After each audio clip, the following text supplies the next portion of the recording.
I talk to people about my project here on the land, some people say, oh, that's not rewilding, you're wilding. Or that's nature restoration. And it got me thinking, the term rewilding has become somewhat of a household term in the last decade or so, which is fantastic. But it seems to mean slightly different things to different people. It can be applied to everything from vast wildlife corridors and big projects like in Yellowstone to tiny projects like rewilding an urban balcony in the middle of a city. But does all that actually apply to the term rewilding?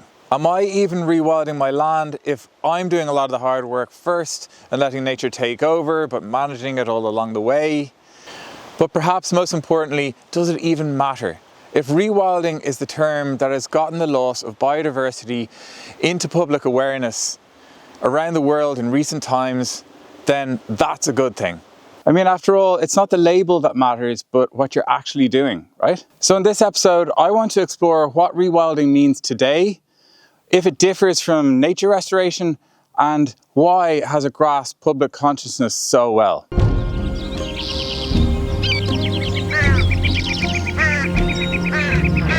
Before we go and talk to some experts, I want to quickly touch on the origins of the word rewilding, because it's actually quite important when you're talking about rewilding in Ireland in particular, because it differs from when it started, which is over in North America. Rewilding started life in the early 1990s as wilderness recovery. And there it was referring directly to large-scale projects like Yellowstone and Yukon, and the opportunity to connect those two core areas via corridors by utilizing large carnivores. So there you have 3 C's, the 3 core pillars that were the foundation of rewilding. Core areas, core natural areas, corridors connecting those 2 core areas, and carnivores. And the carnivores, being wolves in the case of Yellowstone, would have a direct impact by pushing the large herbivores into the other core areas, and thus changing the landscape by eating all the vegetation, which in turn can change the direction of rivers and everything. But it was all about scale. But you take that across the Atlantic, and straight away the term has to adapt and change a little bit in Europe, because in Europe everything is much smaller, much more condensed. We still have large areas, but there are patches of villages and towns and cities throughout them. And so, although the principles are still the same, everything has to be scaled down that bit more. And even more so when you come here to Ireland. And that's one of the key principles of rewilding, being able to give life the opportunity to travel from rewilding project to rewilding project. Despite their size, they can all act as one, so that nature and life can go in search of a mate in a different place, or in search of a different food source in a different place, using stepping stones of smaller rewilding projects to reach the bigger ones.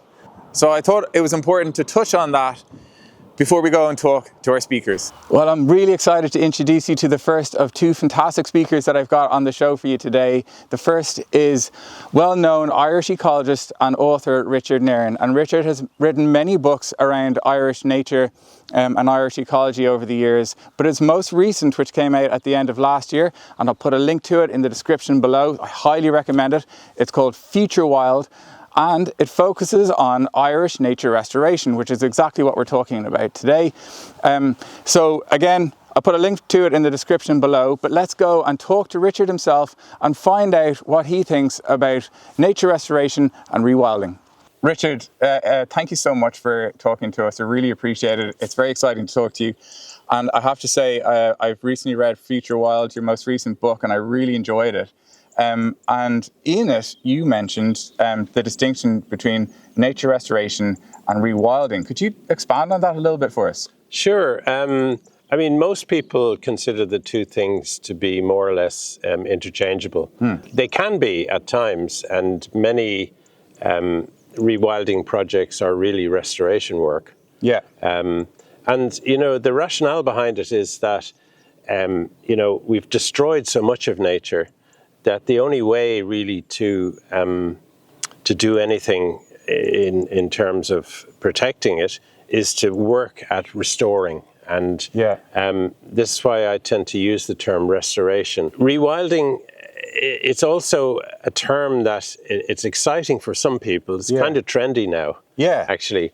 But for some people, like say farmers or landowners who are making their living from land, it implies abandonment.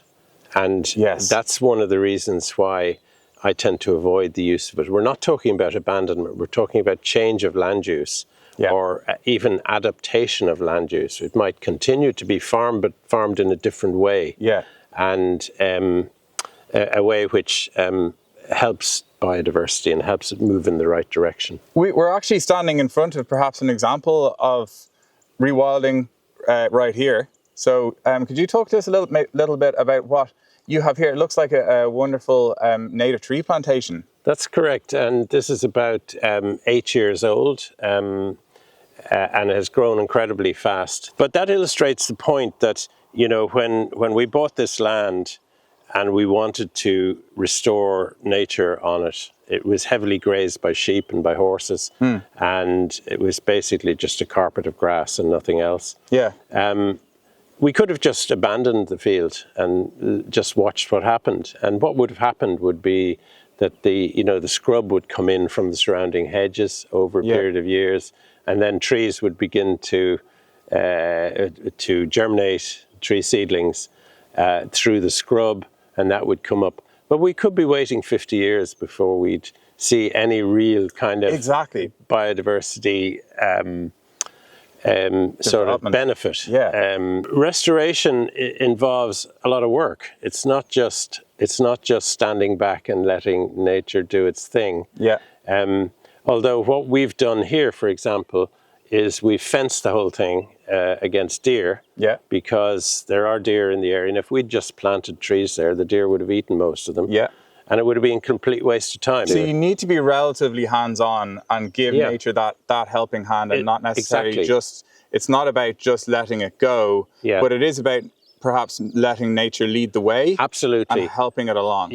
Because, and for example, the selection of tree species that we've made, we carefully selected to suit the soils.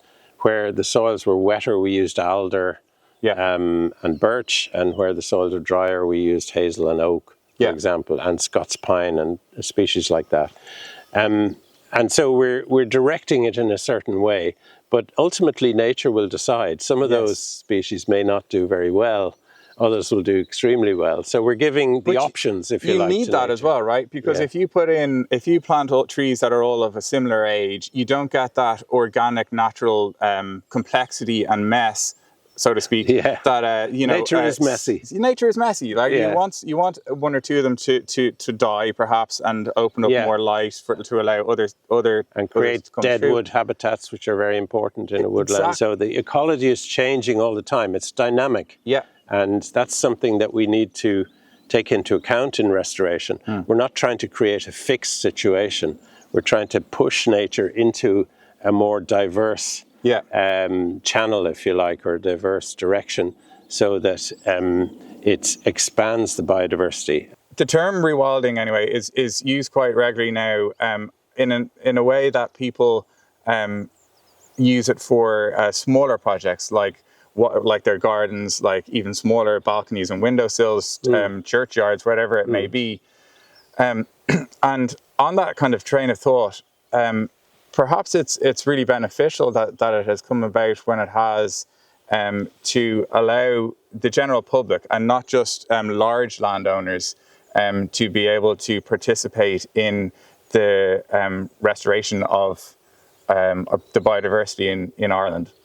There's absolutely valid to consider small patches as well, and particularly in urban areas which are often depleted of wildlife or have only a very few species that can kind of survive, heavily pressured by people. And I'm thinking of insects, for example. You know, if you have just a mown lawn in the back garden, very few insects are going to survive in that. But if you have a nice diversity of shrubs and trees, along with the grassland, it makes for much more varied habitats. You're going to get more butterflies and more bees, and all the other and the birds that predate them. They can be, because they've got cover for nesting and for feeding and all kinds of things. So you're going to get much more diversity, and that's that's perfectly valid in a small garden, as it is in a wider landscape scale. Yeah. The term rewilding is often used for, the psychological rewilding of people, trying to get them back to their wild roots and so on. And it's beginning to become rather diluted in that sense. I hear you on that. I think I have heard people use rewilding in a sense that we need to rewild between our ears, and which I understand. We need to be able to get excited and get engaged and in think nature in a different direction. Yes, exactly. But and on that, do you feel in your career there has been perhaps an upsurgence of a desire from the general public and everyone to do what we can, or at least more of an awareness to do what we can about biodiversity loss? I think it's a generational thing, and I feel optimistic that the younger generations like yourself are taking much more of an interest and are aware of the problems as well. Yeah. Whereas my generation in general was completely disinterested, or has been much more focused on economic development and wealth creation and all that kind of stuff, and much less interested in environmental issues and making the planet a better place. So I think as the generations go by, it should get better, but it's a slow incremental thing. And in Ireland, we are well behind, actually, in terms of awareness, attitudes, well behind at some other countries. Some developed countries. So Richard, I guess in summary, it doesn't necessarily matter if I'm saying that I'm rewilding or restoring nature, does it? It's about what I'm doing. And I am going to let nature lead the way at the end of the day, but I'm giving it a head start and a helping hand. So would you agree with that? Absolutely. And I think what you're doing is you're kickstarting it in the right direction. And then you're going to stand back and let nature not exactly take over, but start to do its thing. And the land begin to diversify.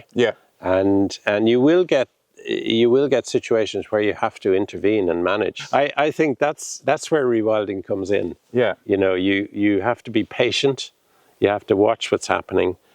In some cases, you need to intervene. For example, if your deer fence falls down, you need to put it back up again. Or if an invasive species comes in, you need to do something about it. But for the most part, it's about setting it up for the future. And then letting nature do its thing. And then watch and enjoy.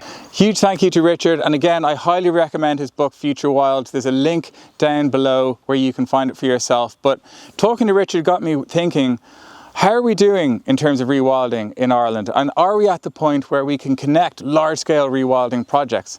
And there is no better man to talk to than founder of Rewild Wicklow, Danny Alvey. Danny, thank you so much for talking to us. I really appreciate it. I've been dying to talk to you for quite a while now. First of all, tell us a bit more about Rewild Wicklow and the kind of work that you do. And obviously everything that you do is under the umbrella of rewilding, right? Exactly, yeah, even in its broadest possible sense. So I suppose about 3 years ago, me and 3 of my siblings had been really eager to help in the area of nature restoration in any way possible, even if that just meant planting a few trees in one place, one time, anywhere. We started a petition to try and encourage the national park to add, well, actually there was a master plan for Glendalough in the national park and there was no mention of ecological restoration. So we started a petition for that to be added to it, and it sort of got a groundswell of support because it was towards the end of the pandemic. And there was a lot of people at home and it engaged with nature, and had suddenly come to realise how bad the state of nature is in this country. And the petition just took off and got about 10,000 signatures in the end, and we got a lot of publicity out of it locally. And we got to meet Malcolm Noonan, who was the Minister of State for Heritage at the time, and present him with the petition. And then off the back of that, we got introduced to a lot of people who had a lot of information and a lot of knowledge. People like Ashley Glover, who you've done another one of the videos with. He was in my last video, And had been working in this area for a long time, but had really failed to capture the imagination of the public and bring together sort of coherent group around the idea. So then we sort of started discussions with the likes of the National Parks and Wildlife Service and various different nature reserves and Birdwatch Ireland to see was there any value of us coming together as a group to sort of add whatever skills and just manual labour even to the work that they were doing. And there definitely seemed to be an appetite for that. And we captured this sort of imagination with the public in general. And that's why we landed on the phrase Rewild Wicklow, because what we were trying to do was capture the imagination of people living in towns and villages and big urban areas like Dublin who might not interact with terms like nature restoration or reforestation or ecological restoration. That might not capture their imagination the way we thought rewilding would. So on that, do you see nature restoration and rewilding as kind of distinct terms or one and the same, or do you think it matters if they both have the same positive end goal?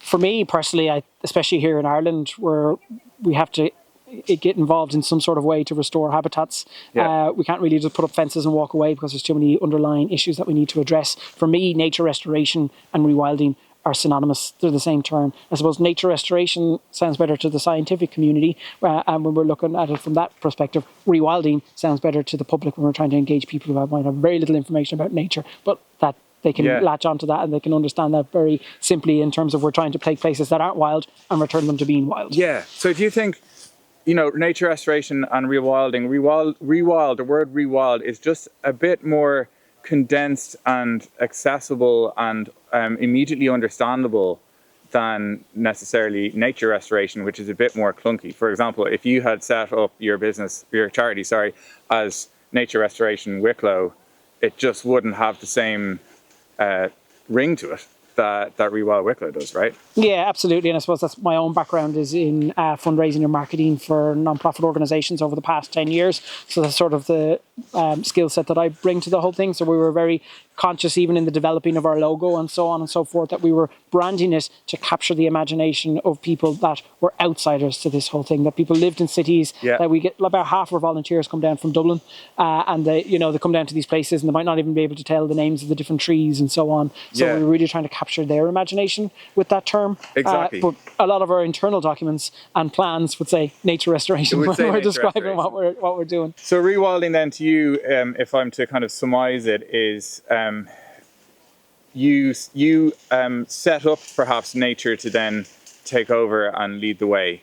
So you plant the trees, you dig the ponds, you restore the bogland, and then you let nature continue on its journey. Absolutely, because all we can do is sort of create the right conditions in terms of the hard infrastructure, shall we say, the planting of the trees, the damming of the peat, the re-wetting and so forth. We can't actually physically get the species and drag them back into that habitat. We have to let nature do all of that. And it does happen, which is the most rewarding part of our work. Like, we work very closely with a nature reserve called Wild Acres.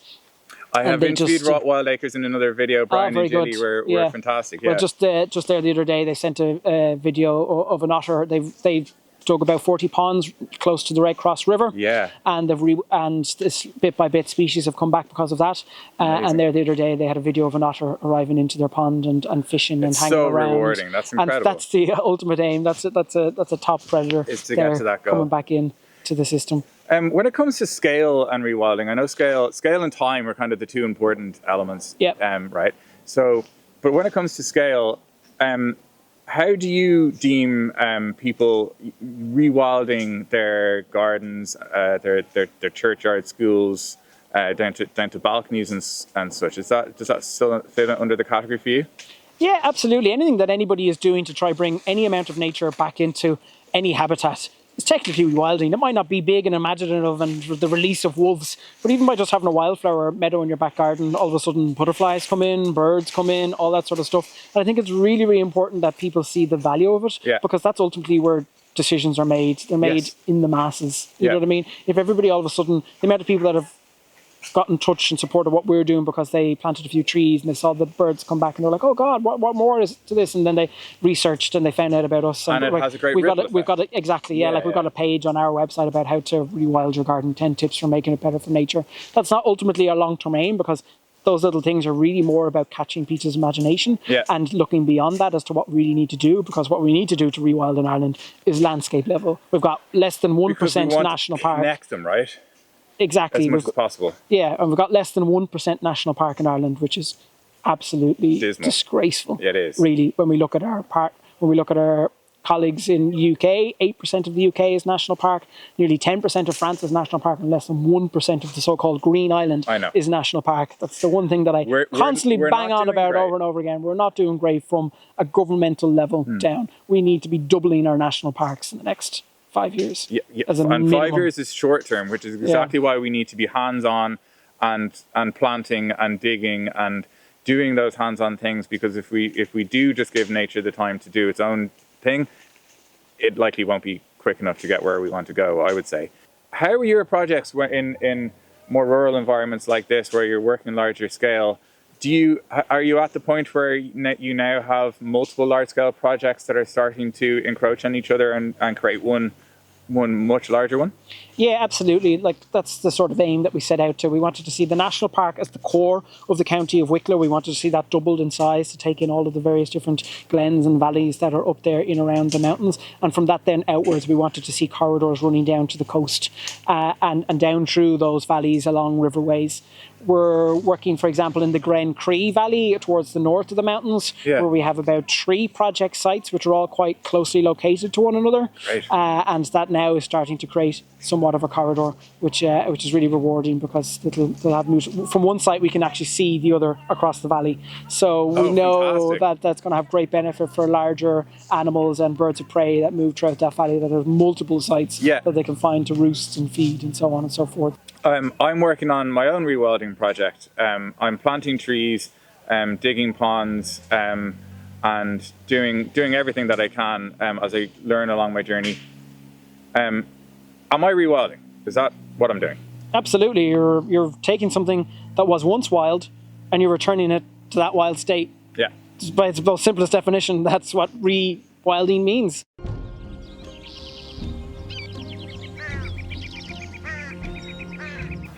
Number 1, labels don't really matter.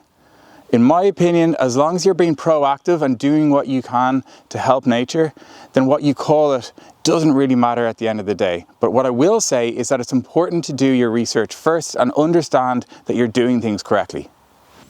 Number 2, it's not about land abandonment.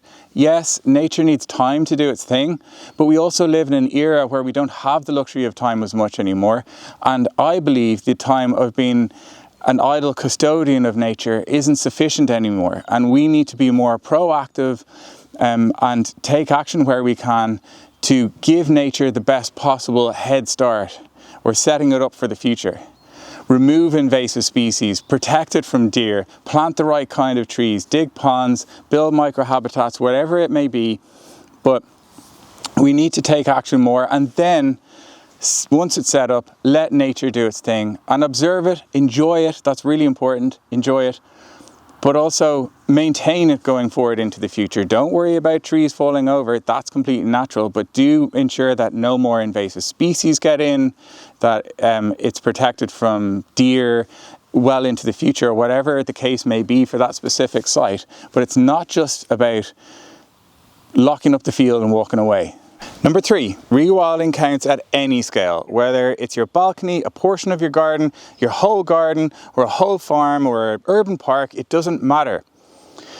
The more people do their bit to help biodiversity by planting native trees, by having mini ponds or big ponds, the more it will create wildlife corridors and allow nature to navigate urban areas and connect the dots between large-scale restoration projects that have urban areas in the middle, for example.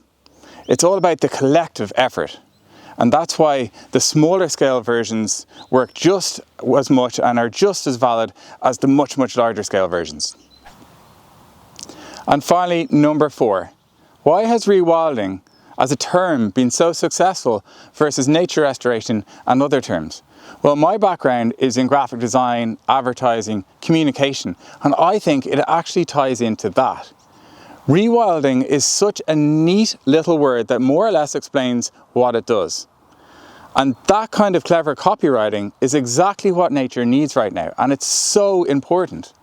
For example, if you take rewilding movement, that has a nice ring to it versus nature restoration movement.